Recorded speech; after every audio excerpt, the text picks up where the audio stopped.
Hey everybody, how you doing? Welcome to a new episode of Miners Corner. Today I'm going to be doing some international players that I think are extremely important.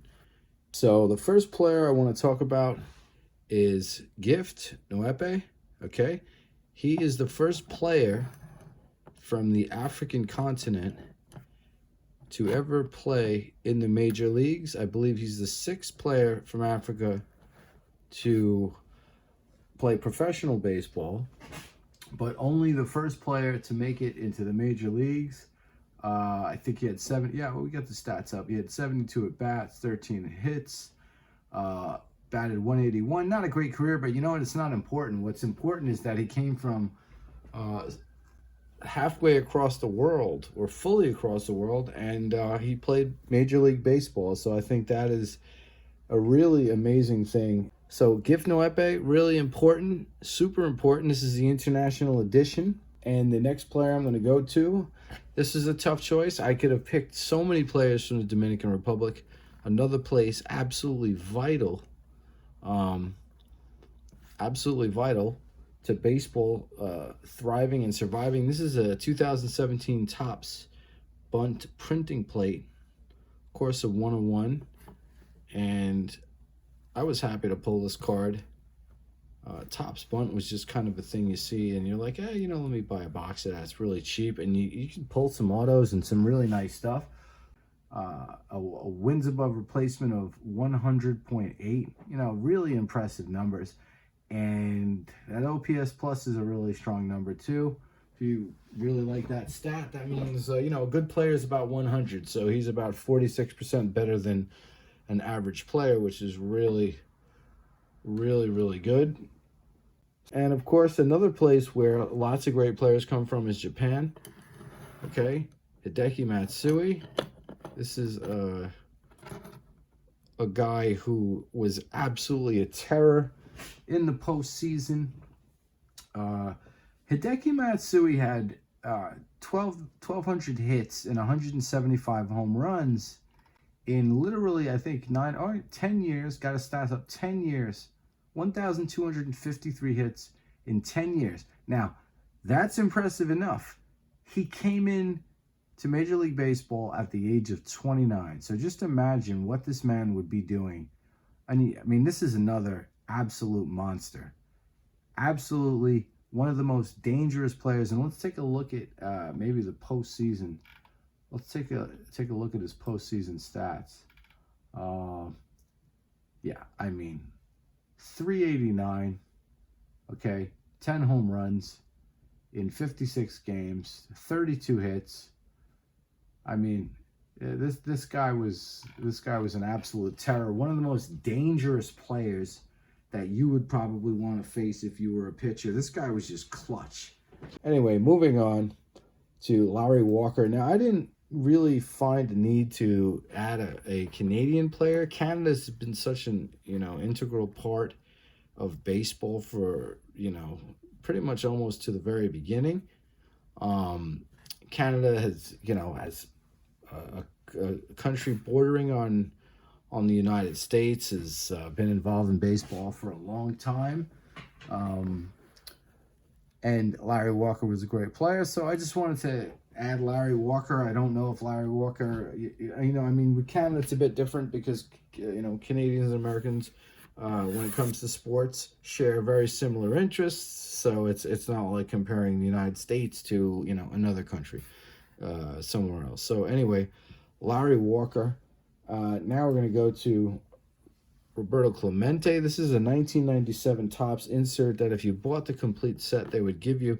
This is actually a really nice card. I do have real or career era Clemente cards, but you know, this is a nice one. 1997 Topps. The great Roberto Clemente, a great humanitarian and an absolute great baseball player. Unbelievable numbers. 3,000 hits.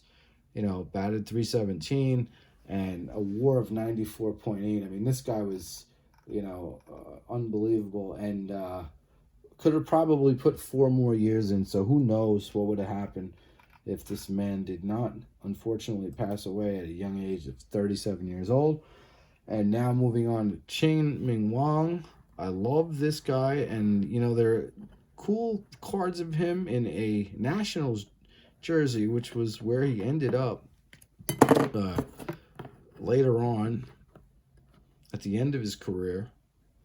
But Chien-Ming Wang, there is a documentary, of course, Chien-Ming Wang from Taiwan, a place that absolutely loves baseball, and everywhere who loves baseball, I love it. I mean, it's fantastic.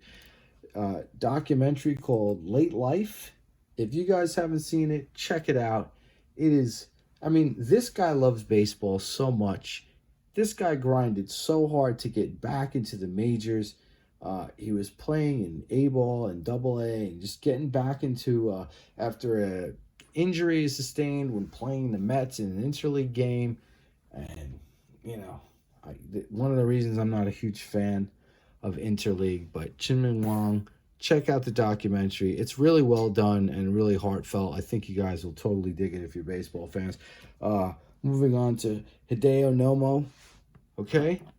And Hideo Nomo, really, before we can talk about Ichiro, Hideo Nomo, the first Japanese player to completely relocate to the United States for the purpose of playing baseball. Of course, Rookie of the Year. And just really deceptive style. When he first came into the league, guys were blown away by him. Fantastic pitcher, Hideo Nomo. And moving on to Ichiro Suzuki, truly a unbelievable player. And every card I picked for this thing, these aren't rookie cards or whatever. I have the rookie cards, but that's all right.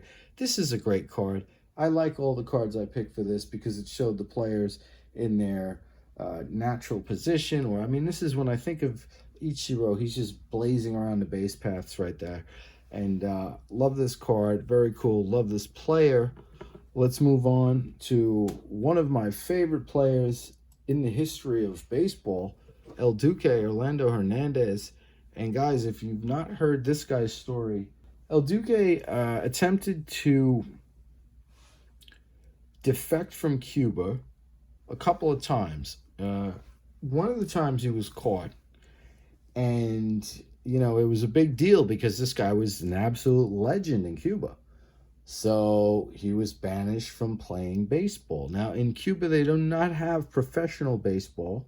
There's no such thing. But there's big league ball. There's, you know, the major leagues out there. You just don't get paid the way we have in this country, unfortunately. That's why guys like that come to the great country of the United States. But El Duque risked his life 2 times. And when he got caught the first time, he was banned from Major League Ball out in Cuba. And he had to play sandlot ball.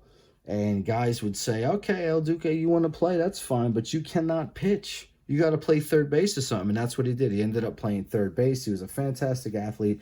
Again, I love the way he looks. That's that classic wind-up. This guy was throwing really, really nasty stuff. And he's just like this mystical guy. He also did huge things for Ozzie Guillen with the White Sox. And this is a great book. If you guys ever are inclined to read about El Duque, it's called The Duke. Ooh, I don't want to knock things down here. The Duke of Havana, okay, by Steve Finaru and Ray Sanchez. This is a really, really great book. Goes into his whole family history and just really good stuff. And the last player I'm going to go to, and again, guys, I could go on, and I'm just picking out guys that I particularly like, and I wanted to represent a lot of the places. Of course, we're going to talk about Fernando Valenzuela, okay, and you know, a great player, and really important because this is a guy who played for the Dodgers, a Mexican player. There's a huge Mexican community in Los Angeles, and this is just vital for folks to love baseball even more. I love it. I absolutely love it. Okay, guys, and for the last card, I'm going to be doing the great one, the man who walks on water in New York City, or one of the men, Mariano Rivera. This guy, I mean, what an absolutely unbelievable pitcher.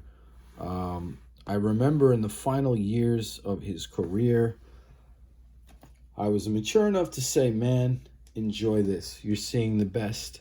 You're seeing greatness right now. You're seeing just a legend, an absolute legend, a really nice guy, a good guy, and a great Yankee, and just an important guy. Of course, from Panama, Mariano Rivera.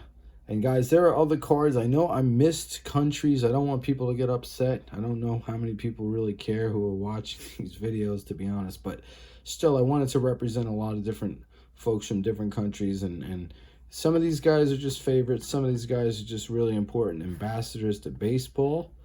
But I just wanted to do this video because I think it's really... Ooh, let's get this thing smooth here. I wanted to do this video because I think it's really very, very important for baseball to survive and thrive. Like I say, baseball is very important to me, and baseball is very important to you. If you're watching this video, I would imagine it is. If you're still watching it at this point, I really imagine it's something that you dig. So anyway, guys, I hope you enjoyed the video. I'm trying to do different stuff. I hope everybody is well. That's the most important thing that I always say when I see to everybody. And just be well, folks. Take care of yourselves. And I hope to see you next time. Looking forward to see your vids. Later, guys.